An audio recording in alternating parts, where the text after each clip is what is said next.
Hello বন্ধুরা, কেমন আছো তোমরা সবাই? আশা করি সবাই বেশ ভালো আছো।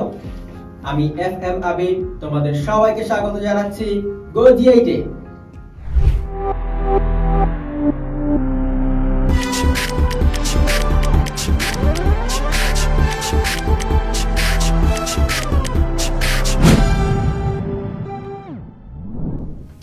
বন্ধুরা, আমাদের আজকের ক্লাসে আমরা একাদশ দ্বাদশ শ্রেণীর উচ্চতর গণিত দ্বিতীয় পত্র বইয়ের দশম অধ্যায় থেকে সম্ভাব্যতার মৌলিক ধারণা নিয়ে আলোচনা করব। তাহলে চলো বন্ধুরা, আর দেরি না করে শুরু করা যাক আমাদের আজকের এপিসোডটি। বন্ধুরা, চলো আমরা আমাদের সম্ভাবনার আলোচনাটি এখান থেকে শুরু করি। সম্ভাবনা, যাকে ইংলিশে আমরা বলি প্রবাবিলিটি, তার যে বেসিক সূত্রটি হচ্ছে, যেটাকে আমরা সাধারণত প্রবাবিলিটি P দ্বারা ডিনোট করে থাকি। এই সূত্রটি হচ্ছে নাম্বার অফ S এবং লবে থাকবে number of A। Number of A বলতে আমরা বোঝাচ্ছি আমাদের অনুকূল ঘটনার সংখ্যা,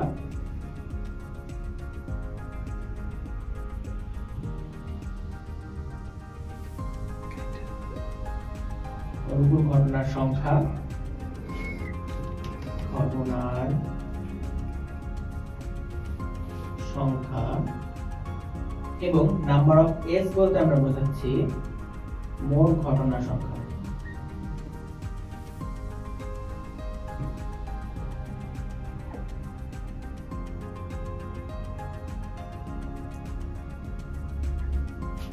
আমরা অনুকূল ঘটনা বলতে আসলে বোঝাচ্ছি আমাদের যে কাঙ্ক্ষিত ঘটনা, সেই ঘটনার সপক্ষে ঠিক কতগুলো ফলাফল আছে সেটাকে আমরা অনুকূল ফলাফল বা অনুকূল ঘটনা বলি।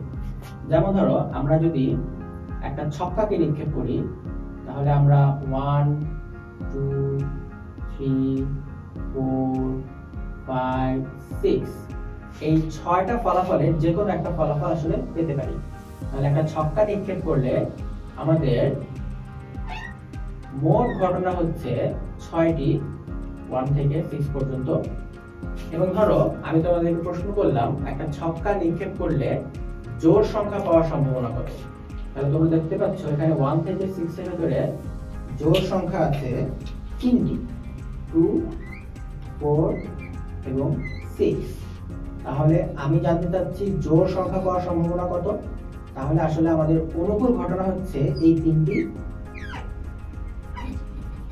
তাহলে আমরা প্রবাবিলিটি অফ জোড় সংখ্যা ছক্কা নিক্ষেপ করলে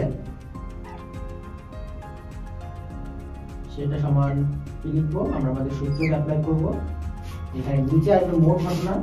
একটা ছক্কা নিক্ষেপ করলে সবসময় মোট ঘটনা হচ্ছে 6টি,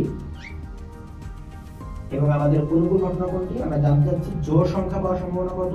তাহলে জোড় সংখ্যা আছে 3টি, তাহলে আমাদের অনুকূল ঘটনা হবে 3। 3/6 মানে হচ্ছে। তাহলে বন্ধুরা, আশা করি তোমরা অনুকূল ঘটনা বলতে আমরা কি বোঝাচ্ছি সেই ধারণাটি বুঝতে পেরেছো। এবার দেখো বন্ধুরা, আমরা যদি একটা ছক্কাকে নিক্ষেপ করি এবং ছক্কাটির চারিপাশ যদি সমান হয়ে থাকে, তাহলে আমরা সেই ছক্কাকে বলে থাকি একটা নিরপেক্ষ ছক্কা। যদি কোনো একটা সাইড একটু বাঁকা হয়ে থাকে, তাহলে কিন্তু সেটাকে আমরা নিরপেক্ষ ছক্কা বলবো না। ধরো চারপাশ আসলে একদম সমান এবং প্রতি দুই সাইড ধরো একদম সমান জোড়া, অর্থাৎ একদম পারফেক্টলি একটা ছক্কাকে যদি আমরা তৈরি করি, সবগুলো সারফেস, সবগুলো সাইড একদম ইকুয়াল, তাহলে সেটাকে আমরা কি বলছি, আমরা বলছি একটা নিরপেক্ষ ছক্কা। যেখান থেকে নিরপেক্ষভাবে আমরা বিভিন্ন ফলাফল পেতে পারি। একটা নিরপেক্ষ ছক্কা বা হতে পারে একটা নিরপেক্ষ মুদ্রা। তাহলে এমন ছক্কা বা এমন মুদ্রাকে নিক্ষেপ করলে আমরা, যেমন ছক্কাকে নিক্ষেপ করে 6টা ঘটনা পেতে পারি। মানে 6টা ঘটনায় কিন্তু আসলে সমসম্ভাব্য ঘটনা, অর্থাৎ যে কোনো একটা ঘটনা ঘটার সম্ভাবনা বাকি ঘটনা ঘটার সম্ভাবনার সমান। অর্থাৎ 1 পাওয়ার সম্ভাবনা যতটুকু হবে, 2 পাওয়ার সম্ভাবনা ততটুকু হবে, একইভাবে বাকি প্রত্যেকটি ফলাফল পাওয়ার সম্ভাবনা ততটুকু হবে। তার মানে একটা ছক্কা নিক্ষেপ করলে প্রত্যেকটি ঘটনার ঘটার সম্ভাবনা এখানে কিন্তু 1/6। আবার একটা মুদ্রা যদি নিরপেক্ষ হয়ে থাকে তাহলে তাকে নিক্ষেপ করলে হেড পাওয়ার সম্ভাবনা হাফ, আবার টেইল পাওয়ার সম্ভাবনা হাফ। কিন্তু মুদ্রাটি যদি নিরপেক্ষ না হয়, ধরো একটু বাঁকা ভাবে তৈরি হয়েছে, তাহলে হতে পারে হেড পাওয়ার সম্ভাবনা 1/3 আর টেইল পাওয়ার সম্ভাবনা হবে 1 - 1/3, তাহলে 2/3। তখন কিন্তু তোমরা দেখতে পাচ্ছ হেড পাওয়ার সম্ভাবনা কিন্তু কম এবং টেইল পাওয়ার সম্ভাবনা বেশি, কারণ মুদ্রাটি আসলে পারফেক্টলি তৈরি না বা নিরপেক্ষ না। তাহলে যে ক্ষেত্রে নিরপেক্ষভাবে বস্তুটি তৈরি ছক্কা অথবা মুদ্রা, সেক্ষেত্রে আমরা যে ফলাফলগুলো পাবো সেই ফলাফলগুলো হবে সমসম্ভাব্য। প্রত্যেকটি ফলাফল ঘটনার সম্ভাবনা আসলে সমান। এখন বন্ধুরা আমরা আলোচনা করব অসম্ভব ঘটনা নিয়ে। অসম্ভব ঘটনা, যে ঘটনা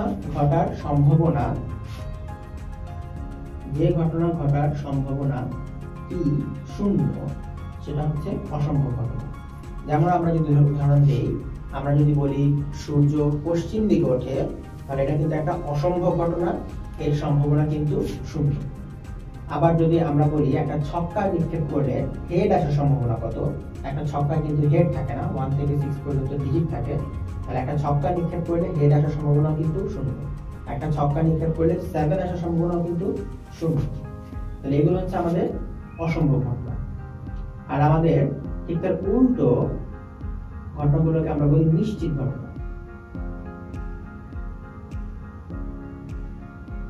অর্থাৎ যে ঘটনাগুলো ঘটার সম্ভাবনা একদম 100%, সেগুলো হচ্ছে নিশ্চিত ঘটনা।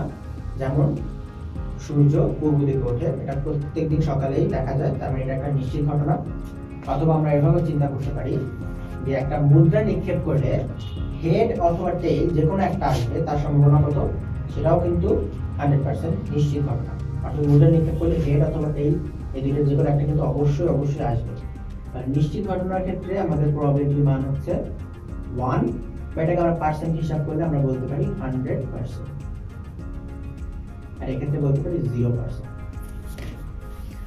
তাহলে বন্ধুরা তোমরা দেখলে আমাদের প্রবাবিলিটি যখন একদমই কোনো সম্ভাবনা নেই তখন আমাদের প্রবাবিলিটির মান 0, আর যখন ঘটনাটি ঘটবেই নিশ্চিত আমরা, সেক্ষেত্রে প্রবাবিলিটি 1। তার মানে আমাদের প্রবাবিলিটি P এর মান আসলে 1 থেকে 0 এর মধ্যে সবসময় থাকবে। প্রবাবিলিটি একদমই নেই, তার মানে 0, এবং অবশ্যই ঘটনাটি ঘটবে, তার মানে 1, আর অন্য সব ক্ষেত্রে আমরা 0 এবং 1 এর মাঝামাঝি দেখতে পাবো। সেটাকে আমরা চাইলে 100 দ্বারা গুণ করে পার্সেন্টেজেও কনভার্ট করতে পারবো। বন্ধুরা এবার আমরা দেখব আরো দুটি ঘটনা। এটি হচ্ছে বর্জনশীল ঘটনা এবং অবর্জনশীল ঘটনা। বর্জনশীল এবং অবর্জনশীল।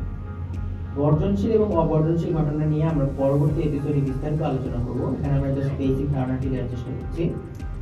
বর্জনশীল ঘটনা হচ্ছে এমন দুটো ঘটনা যাদের মধ্যে কোনো কমন অংশ নেই। অর্থাৎ বর্জনশীল ঘটনার ক্ষেত্রে ধরো A যদি একটা ঘটনা হয় আর B যদি আরেকটা ঘটনা হয়, তাহলে এদের মাঝখানে নো কমন পার্ট, কোনো কমন অংশ নেই। যেমন ধরো একটা ছক্কা নিক্ষেপ করা একটা ঘটনা এবং একটা মুদ্রা নিক্ষেপ করা আরেকটা ঘটনা, এদের মাঝখানে কিন্তু কোনো কমন অংশ নেই। ছক্কা নিক্ষেপ করলে তুমি 1 থেকে 6 পর্যন্ত ডিজিট পাবে, মুদ্রা নিক্ষেপ করলে তুমি হেড অথবা টেইল পাবে, কোনো কমন অংশ কিন্তু নেই। অন্যদিকে বর্জনশীল ঘটনার মধ্যে যদি A আর B দুটো ঘটনা হয়ে থাকে, তাহলে এদের মধ্যে কমন একটা পার্ট থাকে। যেমন একটা ছক্কা নিক্ষেপ করলে আমরা যদি দেখি, ধরো একটা ছক্কা নিক্ষেপ করলে জোর আসার সম্ভাবনা, একটা ছক্কা নিক্ষেপ করলাম এবং সেখান থেকে আমরা জোর আসার ঘটনাগুলো দেখছি, তাহলে এটা একটা ঘটনা, জোর আসা একটা ঘটনা, আর বিজোর আসা একটা ঘটনা। তাহলে দেখো তো এদের মধ্যে কোনো কমন অংশ আছে কিনা। একটা ছক্কা নিক্ষেপ করলে জোর আসবে, কোনগুলো আসতে পারে 2, 4, 6, আর বিজোড়ের মধ্যে আসতে পারে 1, 3 আর 5। তাহলে দেখো এই দুটো ঘটনা, জোড় আসা একটা ঘটনা, বিজোড় আসা একটা ঘটনা, আর এটা ধরো ঘটনা এ, এটা ঘটনা বি, এদের মাঝখানে কিন্তু কোনো কমন অংশ নেই। এখানে 2 4 6 1 3 5, তাহলে এটাও কিন্তু একটা বর্জনশীল ঘটনা। কিন্তু আমরা যদি বলি একটা ছক্কা নিক্ষেপ করলে জোড় আসা, এটা আমাদের ঘটনা এ, এবং আমাদের ঘটনা বি হচ্ছে ধরো 4 এর চেয়ে বড় আসবে অথবা সমান আসবে, 4 এর চেয়ে সমান এবং বড় আসা। দেখো তো এই দুটো ঘটনার মধ্যে আসলে কোনো কমন অংশ আছে কিনা। জোড় আসা, এখানে কি আসতে পারে, এখানে আসতে পারে আগের মতোই 2 4 6। 4 এর সমান এবং বড়, এখানে কি আসতে পারে 4 5 6। এখন দেখো এই দুটো ঘটনার মধ্যে 4 6 4 6, মানে কমন অংশ আছে। এক্ষেত্রে একটা ছক্কা নিক্ষেপ করলে জোড় আসা একটা ঘটনা এবং 4 এর চেয়ে বড় এবং সমান আসা আরেকটা ঘটনা, এবং এই দুটো ঘটনার মধ্যে কমন অংশ আছে, তাহলে এই দুটো ঘটনা কিন্তু হবে অবর্জনশীল ঘটনা। আমরা পরবর্তীতে অবর্জনশীল এবং বর্জনশীল ঘটনার কিছু সূত্র শিখব এবং সূত্রগুলো প্রয়োগ শিখব। বন্ধুরা, এবার আমরা দেখব আরো একটা ঘটনা। অ্যাকচুয়ালি দুটো ঘটনা আমরা আলোচনা করব। একটাকে আমরা বলছি স্বাধীন ঘটনা এবং আরেকটাকে আমরা বলছি অধীন ঘটনা। তাহলে স্বাধীন ঘটনা কি? স্বাধীন ঘটনা হচ্ছে, ধরো আমাদের কাছে দুইটা ঘটনা আছে এ আর বি।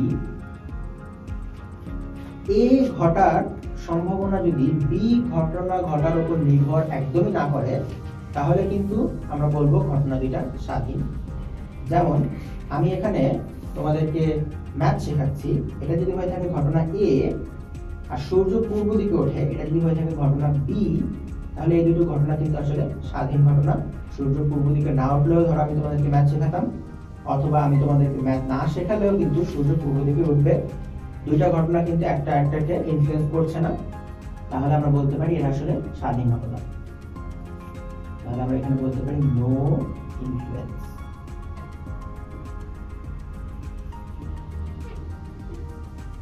ঠিক তার উল্টোটা হচ্ছে অধীন ঘটনা, যেখানে এ ঘটনা ঘটার জন্য বি ঘটনা ঘটাটা নির্ভর করছে।